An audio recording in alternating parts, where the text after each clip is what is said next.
My brothers and sisters, if you also want to embrace this truth in your life, then watch the video till the end. Sometimes, the most dangerous faces are not the ones we see on the news or in horror stories. They're the ones that smile at us every day.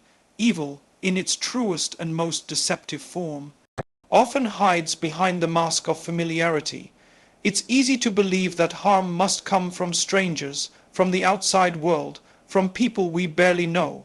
But the truth is, the greatest betrayals, the deepest wounds, often come from those closest to us. The friend we trust, the sibling we confide in, the relative we admire, and that's what makes hidden evil so dangerous. It doesn't attack openly, it blends in. We tend to lower our guard around loved ones. Our hearts, conditioned by love and loyalty, assume safety where there is none. The human mind associates closeness with goodness. Their family, they'd never hurt me. But not everyone who shares your blood shares your values, and not everyone who calls themselves a friend is loyal to your well-being. The philosopher Seneca once said, "A sword never kills anybody, it is a tool in the killer's hand." In the same way, relationships are neutral until they're wielded by someone with ill intent. That's when something sacred, trust, becomes a weapon. You see, the essence of evil is deception. It does not announce itself with horns and fire. It whispers in soft tones and smiles at the right moments. It mimics goodness so perfectly that, for a while, it even fools the heart. This is why many people remain blind to toxicity until it has drained them emotionally and spiritually. When someone close to you consistently leaves you feeling small, guilty, or unsure of yourself, but you can't quite explain why, that is not love. It's corrosion disguised as care, and yet, recognizing this truth requires humility. Many refuse to see evil in familiar faces because it threatens their idea of belonging. Admitting that someone you love could harbor envy, deceit, or malice forces you to confront uncomfortable questions. Have I been naive? Was I blind to the signs? But denial is the soil in which hidden evil grows strongest. When we excuse manipulation or betrayal because they didn't mean it, we're not showing mercy, we're feeding the darkness that thrives in silence. The challenge, then, is not to become suspicious of everyone, but to become more observant, more spiritually awake. True awareness is not paranoia, it's wisdom. It means seeing beyond charm and words and watching patterns. How a person behaves when you succeed, when you suffer, when you set boundaries. Evil doesn't always announce its presence, but it always leaves a trace. Subtle joy in your pain, a consistent disregard for your peace, an inability to celebrate your growth sincerely. So, the next time your instincts whisper that something feels off, listen. Your intuition is not paranoia, it's protection. Don't let familiarity blind you to reality. The devil doesn't knock on your door wearing red horns. Sometimes he's already sitting at your table, smiling and asking how your day was. And that's the truth to remember. Not every familiar face is a friend. Some are simply evil that learn to speak your language. Control is one of the most subtle and dangerous expressions of hidden evil. It rarely begins with threats or commands. It often starts with concern, soft words, gentle persuasion, a suggestion made for your own good. The manipulator doesn't walk in and declare, "I want to control you." No, they wrap control in the language of care. "I just don't think you should talk to that person. I'm only saying this because I love you." At first, it sounds protective, it feels safe, but slowly it becomes a pattern where your freedom is quietly taken apart piece by piece, until one day you find yourself living a life that no longer feels like your own. You see, the human heart is designed to seek connection. We want to trust, we want to be guided, we want to belong. But that desire, when placed in the wrong hands, becomes a doorway for manipulation. There are people who understand this psychology very well. They use affection as a leash. They use guilt as a cage. And the moment you start to resist their control, they make you question your loyalty, your love, even your sanity. They'll say, "You've changed," or "You don't care about me anymore." But what they really mean is, "You've stopped letting me control you." And this is where hidden evil thrives. in relationships that look normal on the outside but are spiritually suffocating within. You might see this in a friend who dictates how you should feel, or a relative who decides which choices are acceptable for you.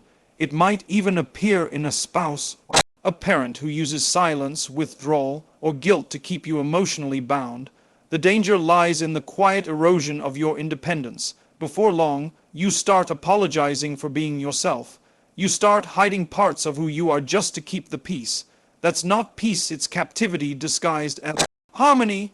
The Prophet Muhammad, peace be upon him, taught us that even love and loyalty must never override justice or self-respect.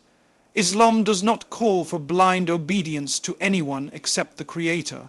When a person begins to control you, to dictate your emotions or your choices in the name of love, they have stepped into a space that belongs only to God, the space of free will. True love empowers, it never enslaves. Genuine care uplifts, it never demands submission. So, how do we protect ourselves? We start by observing patterns, not promises. A controlling person will always try to make you feel small. When you start growing, they will react to your independence as if it's betrayal. Recognize that, because the more you shrink yourself to fit someone's comfort zone, the less of yourself remains. You owe it to your Creator to preserve the soul He entrusted you with. Do not hand that power to anyone else, no matter how familiar their face or how gentle their voice. If love demands your freedom as its price, it isn't love, it's control wearing a mask. Emotional manipulation is one of the most painful forms of hidden evil because it doesn't break the body, it breaks the mind. It's a slow, invisible kind of corrosion that happens in everyday conversations, in small reactions, in carefully chosen silences. It begins when someone close to you learns exactly how to press your buttons, how to make you feel guilty, how to twist your emotions until you start apologizing for things you never did wrong. That's the danger of manipulation. It steals your peace without ever raising its voice. The manipulator thrives on confusion. They are experts at creating emotional fog. One day, they shower you with affection, making you feel valued and safe. The next, they withdraw completely, leaving you anxious and unsure of what you did wrong. You find yourself chasing their approval, trying harder and harder to fix the relationship. What you don't realize is that you've entered a psychological trap, a cycle of reward and punishment designed to keep you dependent on their validation. That's not love, that's control through emotion. This is where gaslighting comes in, one of the most powerful tools of hidden evil. Gaslighting is when someone makes you doubt your own perception of reality. You remember what was said, they insist it never happened. You feel hurt by their behavior. They tell you you're too sensitive. Over time, you begin to question your memory, your feelings, even your sanity. You start thinking, maybe it's me. Maybe I'm the problem. That's exactly what they want. The moment you stop trusting your own mind, they've won. It's a cruel irony. Manipulators often appear calm and rational while their victims seem emotional or confused. From the outside, it looks like the manipulator is the stable one, but remember, evil often hides behind composure. The manipulator knows how to perform calmness, not because they are right, but because they are in control of the narrative. Their greatest strength lies in convincing others that you are the unstable one. Philosophically speaking, this is the corruption of truth itself. When someone deliberately distorts your perception of reality, they're not just attacking your emotions, they're attacking your very sense of self. That's spiritual violence. It's the kind of harm that leaves no bruises but drains your confidence, your joy, your clarity. So, what can you do? You begin by grounding yourself in truth. Keep a journal if you must. Write down what was said, what you felt, and what you saw. Truth, when documented, becomes an anchor, and seek counsel. Don't isolate yourself. Evil flourishes in silence and secrecy, but it weakens in the light of open, honest discussion. The moment you start talking to someone trustworthy, the fog begins to lift. Always remember, emotional manipulators fear one thing above all: a mind that thinks clearly. The moment you stop reacting and start observing, their power fades. When someone makes you doubt your own truth, remember clarity is your weapon, and silence in the face of manipulation is not peace, it's surrender. One of the most deceptive signs of hidden evil is when a person consistently plays the victim. It's a tactic so subtle and emotionally charged that many never recognize it for what it truly is: a form of manipulation disguised as pain. Now, there is nothing wrong with being hurt or expressing genuine suffering. We all go through difficult seasons. But when someone constantly uses their suffering as a shield to avoid accountability or as a weapon to control others, that's no longer vulnerability, it's deception. The perpetual victim learns that sympathy is power.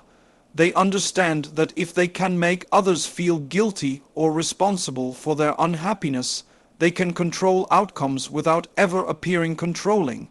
They draw people in through pity, painting themselves as the one who is always misunderstood, always wronged, always struggling. The moment you try to set a boundary or hold them accountable, the tears come, the story changes, and somehow you become the cruel one. Over time, this behavior can drain even the most compassionate soul. You begin to carry burdens that were never yours to bear. Philosophically, this dynamic is deeply destructive because it twists the very nature of empathy. Empathy is meant to connect and heal. It's the recognition of another's suffering with a sincere desire to ease it. But in the hands of someone who has weaponized it, empathy becomes a trap. You start confusing compassion with obligation. You begin to think that being kind means tolerating manipulation. This confusion allows emotional corruption to thrive unchecked. There's another layer to this that's even more insidious. People who play the victim often rewrite history. They'll recount events in a way that makes them appear innocent and others appear cruel, conveniently omitting their own actions or provocations. This revisionism is dangerous because it erodes truth itself. Over time, even you might start doubting your memory, thinking, maybe I was too harsh, when in reality, you simply stood up for yourself. This constant distortion of reality wears down your sense of justice and dulls your ability to recognize wrongdoing. And yet, it's important to respond to this awareness with wisdom, not bitterness. The goal is not to become cynical or to assume everyone's pain is a performance. Rather, it's to discern patterns. If someone's suffering never leads to growth, only to manipulation, if every conflict somehow ends with you apologizing while they remain blameless, then it's time to step back and reassess. True victims seek healing, false victims seek control. From a spiritual perspective, even genuine pain must be met with honesty. We are encouraged to support those who suffer, but not to enable falsehood or self-deception in the name of kindness. You can love someone and still refuse to participate in their manipulation. You can forgive without allowing yourself to be exploited.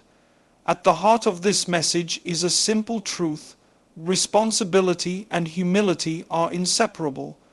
When someone refuses to take responsibility for their actions, they are not weak. They are dangerous because they destroy trust under the guise of being broken. Remember this: true healing begins with honesty, but evil thrives wherever accountability is replaced by pity. There is a particular kind of evil that doesn't need to speak, it simply observes.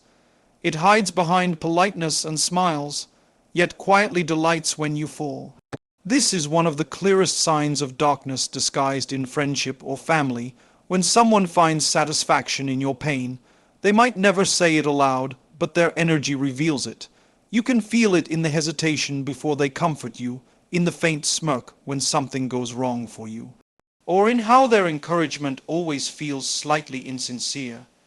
They celebrate your success with words, but not with their heart. Envy is often the root of this quiet cruelty. It's an emotion as old as time itself, one that the Quran warns us about, and one that led to the very first murder between Brothers, envy doesn't always manifest in open hostility. It often wears the face of affection. The envious person doesn't always wish you harm. They simply cannot bear your light outshining theirs. So they smile at you while secretly hoping for your stumble. This emotional contradiction, love mixed with resentment, is what makes such individuals so dangerous. You trust them because they appear close, but their hidden envy erodes the relationship from within. Psychologically, people who take joy in others' pain do so because your struggle validates their insecurities. When you are doing well, your success becomes a mirror reflecting what they lack. But when you suffer, they feel a sense of relief. It restores balance in their mind. Your pain becomes their comfort. And while they may never say it out loud, their actions reveal it. They are the ones who disappear when you're thriving, yet reappear when life brings you down. They are full of empathy when you're broken, but silent when you're blessed. There is something profoundly corrupt in this. Real love rejoices in goodness. True friendship glows when you rise. The Prophet Muhammad, peace be upon him, taught us that none of us truly believes until we wish for others what we wish for ourselves. That is the mark of purity, joy in another's joy. To feel bitterness or satisfaction at someone else's hardship is to step into the shadows of the heart, where ego overpowers compassion and envy replaces sincerity. Now, discerning this kind of hidden evil requires deep self-awareness. You must listen not only to what people say, but to how you feel in their presence. Do you leave their company uplifted or diminished? Do they celebrate your blessings or subtly undermine them? The truth is, energy doesn't lie. When someone's spirit is unsettled by your peace, it's a sign that something deeper is at play. And yet, we are not called to hatred or vengeance. Recognize envy, but don't mirror it. Protect your peace without poisoning your heart. Pray for those who resent you, but don't give them access to your soul.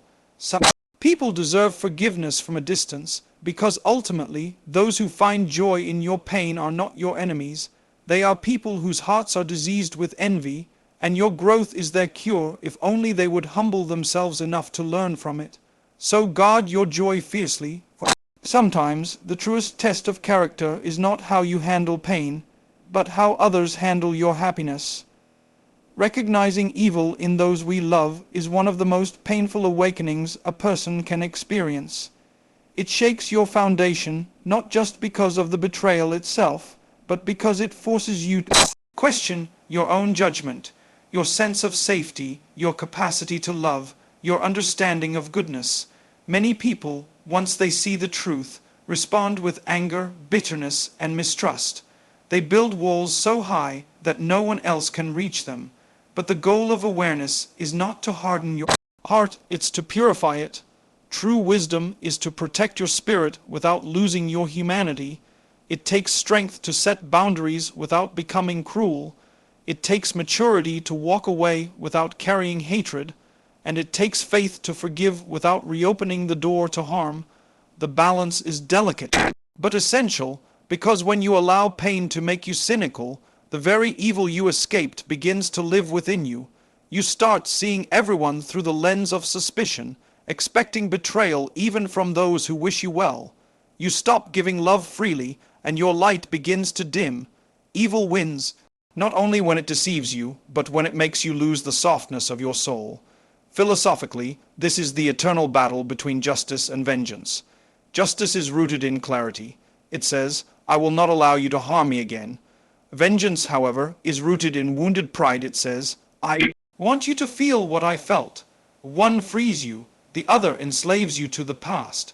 We must learn to choose the path of wisdom, to recognize evil for what it is, to set limits where necessary, and yet to continue walking with grace. This is not weakness, it's spiritual discipline. From a psychological perspective, protecting your peace begins with self-awareness.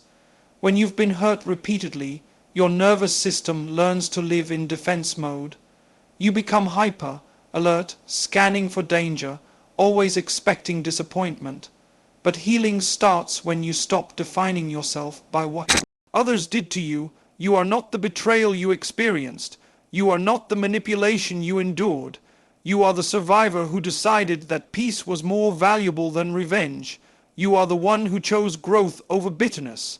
The Prophet Muhammad, peace be upon him, taught us that the strong person is not the one who can overpower others, but the one who can control their anger. That is true spiritual strength, to face evil, recognize it, and still choose integrity over cruelty. You can't purify darkness with more darkness.